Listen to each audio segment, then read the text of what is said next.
দর্শকবৃন্দ আসসালামু আলাইকুম। আমি একটা গুরুত্বপূর্ণ বিষয় নিয়ে আলোচনা করতেছি। আমাদের দেশে তো সবই গুরুত্বপূর্ণ।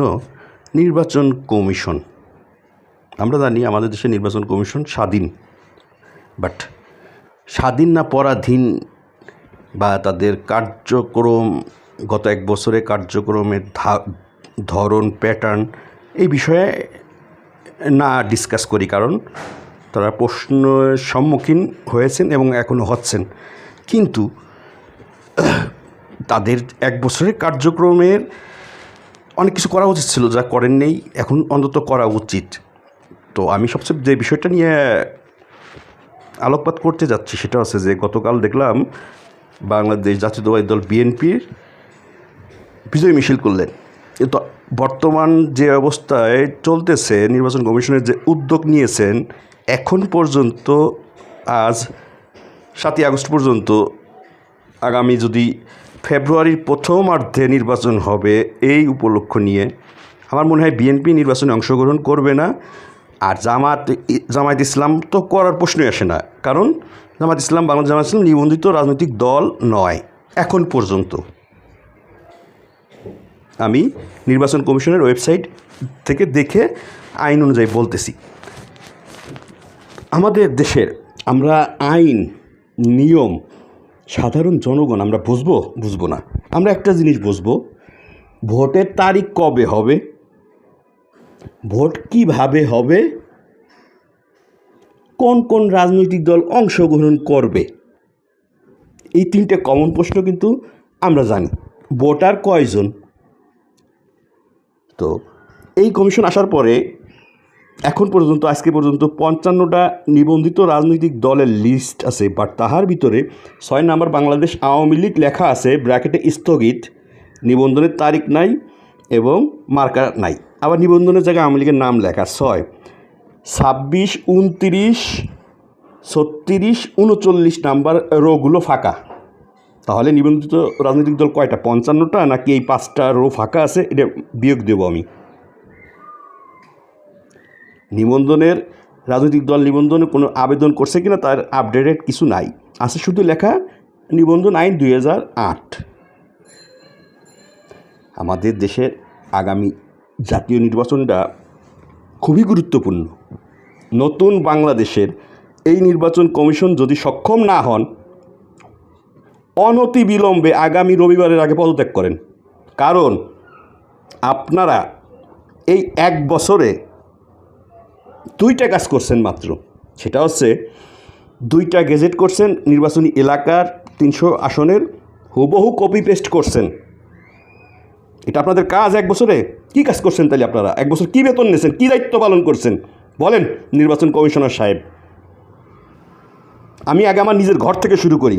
গোপালগঞ্জ 2, গোপালগঞ্জ 1 আসন দেখেন, 6টা ইউনিয়ন পরিষদ 2 জায়গায় দেওয়া রয়েছে। তাহলে আপনারা কাজ করছেন? কপি পেস্ট করছেন? এটা আমি যদি না বলতাম আমার জন্য সুবিধা হতো। আমি আওয়ামী লীগ পরিবারের সন্তান। এই জায়গায় 2 ইউনিয়নের ভোট ভাগাভাগি করে সহজে 2 আসন থেকে এমনি তো আওয়ামী লীগ ওকে জিতবে। তাহলে আমি কেন ওই জায়গার কথা বলতেছি?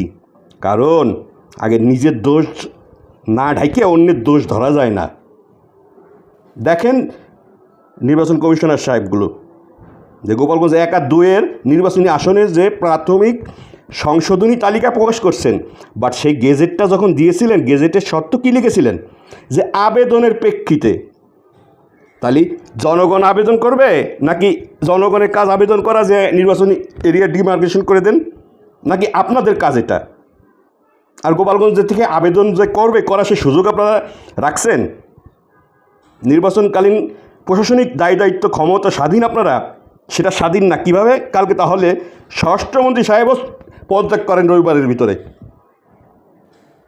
কারণ আপনি বললেন যে নির্বাচনকালীন সময়ে ডিসিএসই লটারির মাধ্যমে নিয়োগ পোস্টিং বা নিয়োগ দেওয়া হবে বা যাই হোক আইনশৃঙ্খলা।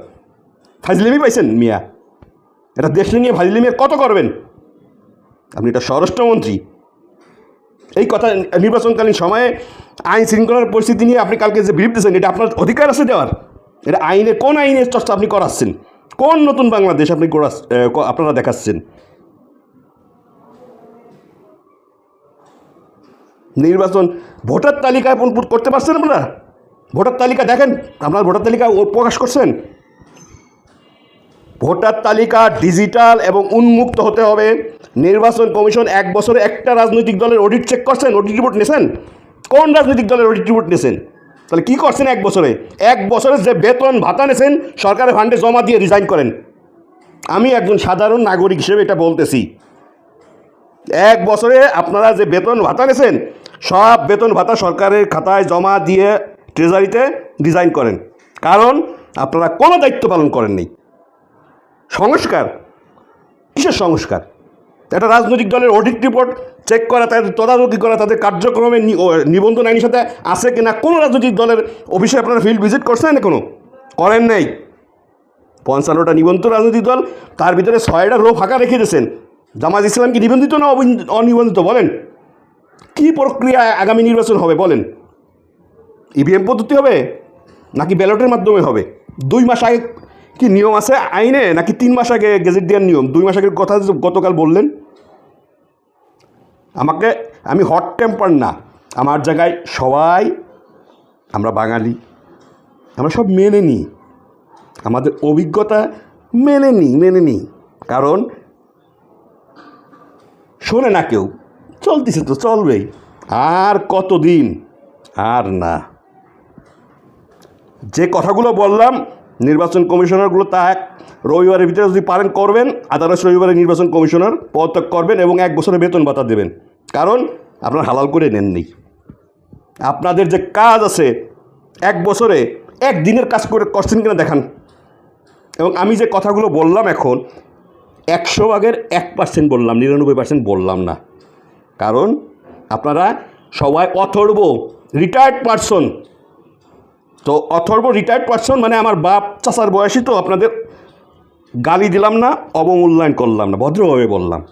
কিন্তু রোববারে আমি ভদ্রভাবে বলবো না। ইউরোপিয়ান ইউনিয়ন আসার আগে কাজটা শেষ করেন এবং আগামী নির্বাচনে জামাত ইসলাম নিবন্ধিত কিনা, বিএনপি নির্বাচনে যাবে কিনা এগুলো কনফার্ম করেন। আমি টেনশনে আছি এটা নিয়ে। আমার দেশ নিয়ে আমি চিন্তায় আছি। আমার দেশ নিয়ে আমি চিন্তায় আছি, কারণ আমার দেশের আগামী নির্বাচন খুব গুরুত্বপূর্ণ। আদারওয়াইজ বাংলাদেশ থাকবে না। ধন্যবাদ।